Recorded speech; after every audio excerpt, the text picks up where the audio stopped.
Jim Jordan endorsed by former president to be Speaker. Is this the next Speaker of the House? Third in line to the president? Well, we'll see. Speaker of the House, a position open after Kevin McCarthy was ousted by Republicans and Democrats. Who are these people just blaming it all on the Democrats? Okay. Now Republicans are throwing their hat in the race. Watch. You need someone who can unite the conference, and I think just as importantly, unite the conservative and Republican movement across this country. That's what I think I can do. That's why I'm running for the job. I like the job I had. Chairman of the Judiciary Committee, chairman of the Select Committee on the Weaponization of Government, doing the work there. But I do think we have to have someone who can bring our team together. I think I'm best equipped to do that. The 8 people who voted in a way that I disagreed with, we got to bring them into the fold. I think I'm best equipped to do that so that we can then go do the things we told the American people we would do for them. So Republican Jim Jordan just got an endorsement, if you will. The endorsement, some are saying, of his lifetime. Who would you want to endorse you? Someone credible, someone strong, someone people believe in beyond reproach. They weren't available, so let's throw it up on the screen. This is who endorsed him. Late last night via Truth Social. I'll get through it one day without laughing. From none other than former President Donald Trump. Congressman Jim Jordan has been a star, all caps, the trademark there, long before making his very successful journey to Washington, D.C., representing Ohio's 4th Congressional District. Yada, yada, yada, ba, ba, ba. Jim, his wife, Polly, and family are outstanding. He will be great. All caps. You can find it if you really want. Did you want me to read through the whole thing? He's endorsing him. And that's really the only part maybe you need to know. Jim Jordan, though, is everything. As we said to him, he was pretty relieved. Look. I appreciate the president's endorsement. He's the leader of the party. He's going to be our presidential nominee, and I think he's going to be our next president, so I appreciate that. But we're focused also on, the key thing is our colleagues, and I'm talking with we got from Freedom Caucus to people in the middle to committee chairs to Jeff Van Drew, who was Democrat 4 years ago. We got all kinds of across-the-board support, and we're just going to keep working. Okay, so there you hear the comments by the man who wants to become the next Speaker of the House. Jim Jordan has been treading carefully because MAGA Republicans, they're really hoping for someone else with a spray tan, and that would be Donald Trump. They wanted Donald Trump to become Speaker of the House. So he has to kind of move easily here. Of course, Jim didn't want to upset those folks. Jordan's not the only candidate. Steve Scalise also running. Can he make it without a Trump endorsement? That is key. Trump himself was nominated by Congressman Troy E. Nelson. Kevin McCarthy will not be running again as Speaker. I nominated Donald J. Trump for Speaker of the House. He did change his tone, though, after Trump told him he was going to be endorsing Jim Jordan, probably because Trump thinks the Speaker position is beneath him. And I don't believe it comes with pardon power. You can correct me, Rayyvana, if I'm wrong. If you're the Speaker of the House, can you pardon anyone? Yeah, no. She's indicating no. The congressman says, I just had a great conversation with President Trump about the Speaker's race. He is endorsing Jim Jordan, and I believe Congress should listen to the leader of our party. Fully support Jim Jordan for Speaker of the House.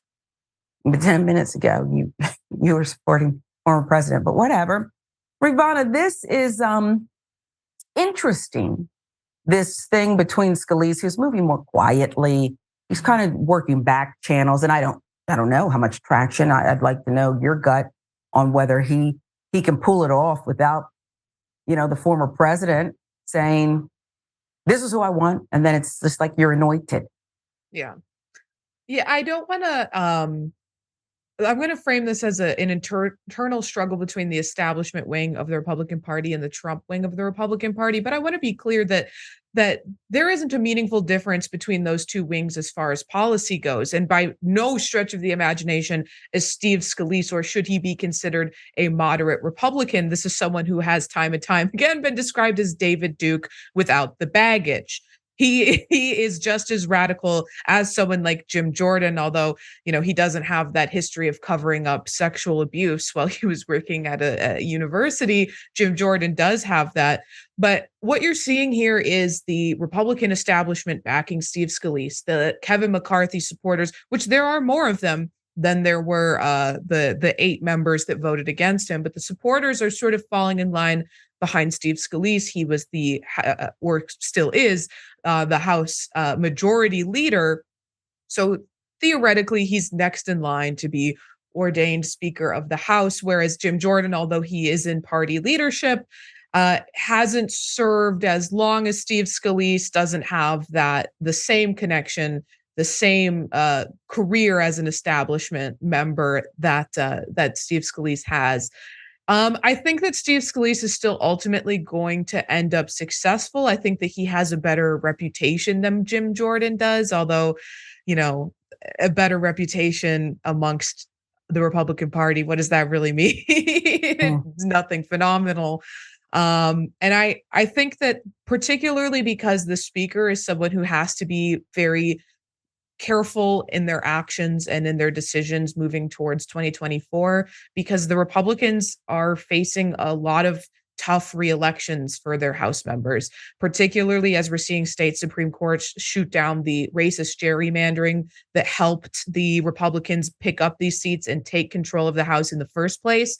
Which I think that as someone like Matt Gaetz or even someone like Jim Jordan can't consider that, because they have a very rabid, they're representing plus 16R districts.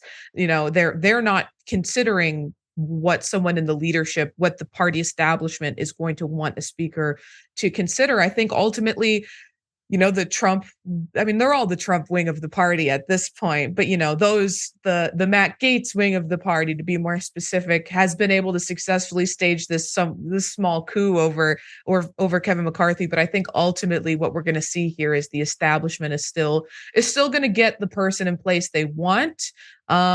Even if that's not necessarily who Trump is endorsing. But we'll just have to see how it plays out, because we've seen how influential Trump is. He has this party. He has a tight grip on this party. They will do his bidding time and time again. Even Kevin McCarthy, who was ousted for not being sufficiently loyal to Trump, was at every step of the way doing Trump's bidding.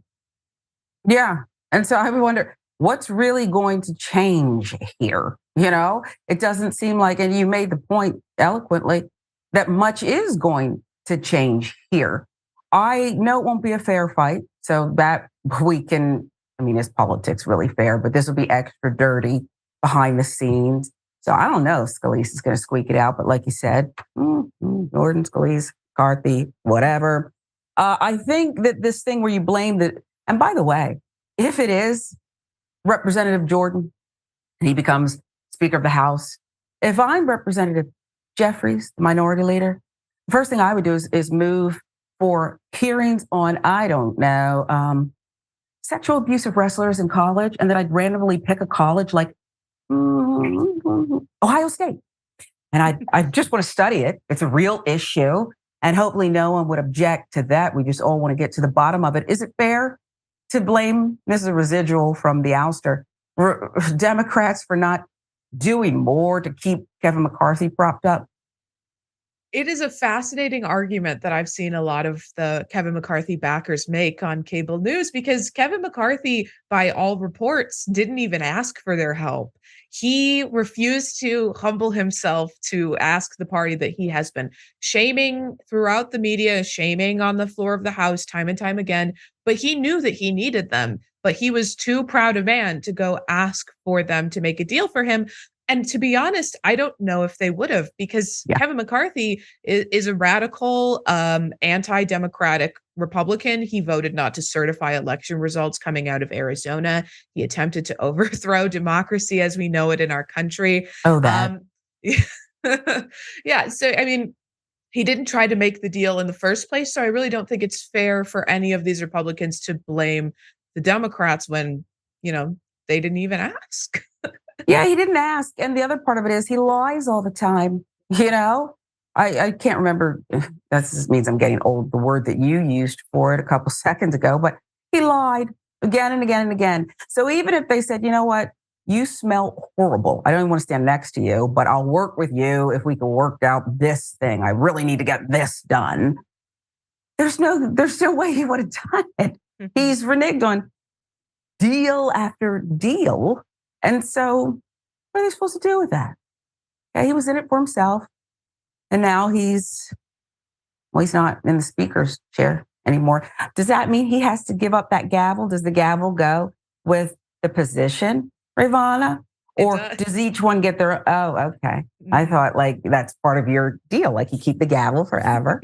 But no, he doesn't even get the gavel and he was only there for a short time. So it is what it is. Asterisk by your name.